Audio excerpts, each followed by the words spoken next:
This is George with Core Value, and today we're going to talk about Discover. Core Value Discover is the initial analysis of company strength and value. It takes about 10 minutes to complete and creates immediate insights about what your client needs to get the success they want. This clarity is about clearing bottlenecks to growing profits and value. And creating clarity will help you win new engagements. Now, Core Value is the market leader in business advisor software. It's based on a methodology that was born at MIT. It's been used on over 25,000 companies by business consultants and advisors from Main Street to the largest firms in the United States and enterprise. Core Value is best used with companies whose gross annual revenues are $2.5 million to $100 million. That's the heart of the middle market. Now, having analyzed 25,000 companies, what have your colleagues uncovered as far as data is concerned? They're telling us that 62% of their clients want to grow. And when clients say grow, they mean grow revenues. 21% want to make their company easier to run, and 17% are preparing to sell their company, only to find out most of the time that they need to actually grow the equity value of their business in order to fund their personal wealth goals. That tells us that 75% of CEOs out there want strategic growth consulting, but they're confused about how to grow their business. And you can become the guide that clears up this confusion. And you clear up the confusion by creating clarity. When you create total clarity about what your client needs to get the success they want, it's an easy process. It takes about 10 minutes to analyze your client's operations.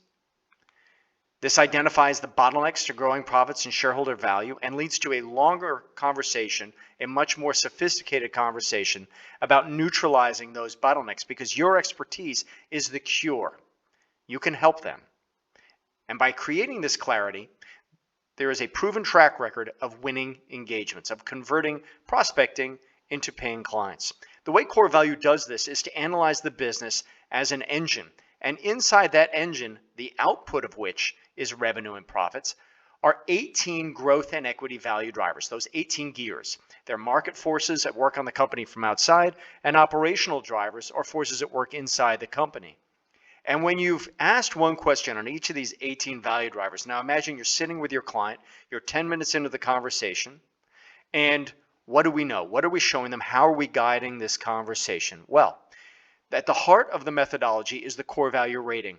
This is on a scale of 0 to 10, and if you look at the blue bar and look at it from left to right, this is meant to show a range. Ignore the height, this is a range. This company is approximately a 5.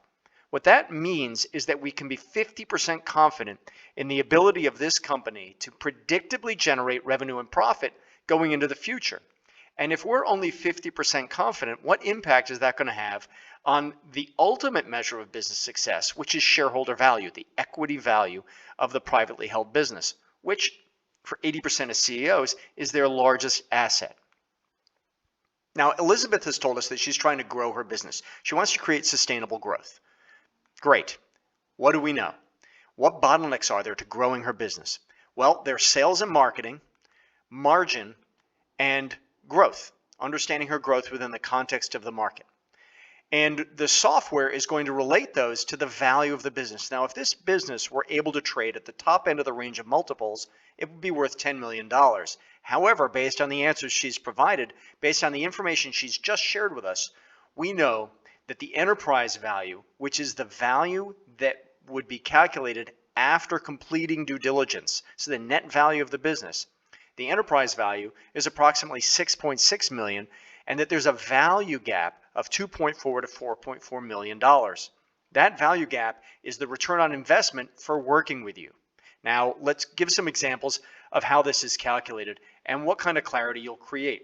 Now, the first thing is that you've benchmarked your client against their peers, against their industry. Here we have the top 3 bottlenecks to growth and equity value: sales and marketing, margin, and growth. And we can see that, for example, in sales and marketing, that there's hope. There's room for improvement. You are showing your client that there are companies in their industry that have adopted best practices that you can help them adopt. This does not mean you're going to become a sales and marketing guru. This means that you're going to help them convert their sales and marketing successes, improve them, bring out outside expertise if needed, and move them to a place that is in line with their peers. That's what benchmarking is for. The analysis also identifies red flags, and red flags are existential threats to company strength. They're existential threats to growth and to enterprise value. And here, margin is the problem. This company is struggling to make money. Now, if they're struggling to make money, how are they going to grow the business? If we click on answers you provided, I'll show you some additional examples.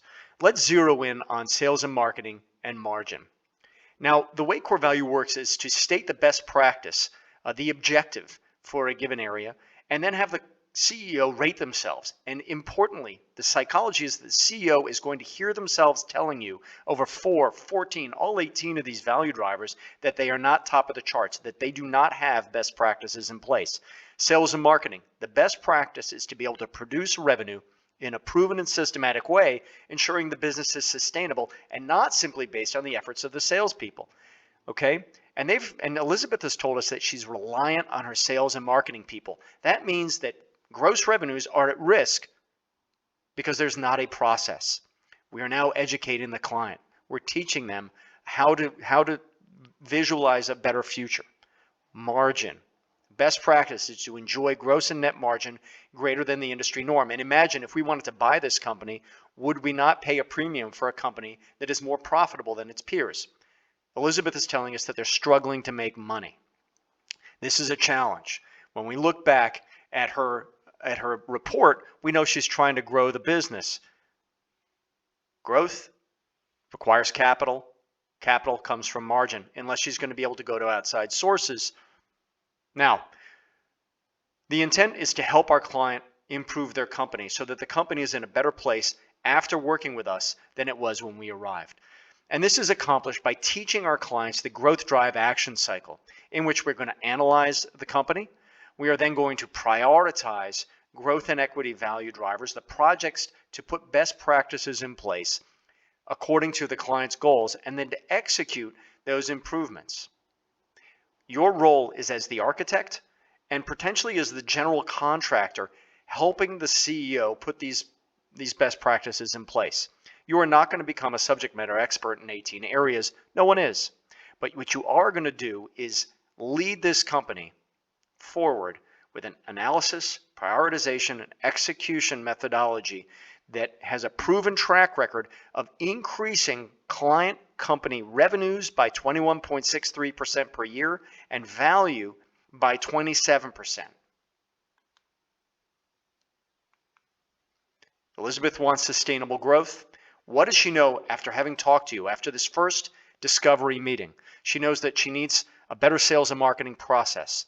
She knows that she needs to make more money if in fact she's going to be able to afford the growth she has been tasked with by her shareholders, and that she needs to grow at or above the rate of her competitors, which is actually going to support hiring you to get this engagement. She knows what her company could be worth, and importantly, what the company is worth today and the amount of value that's at risk.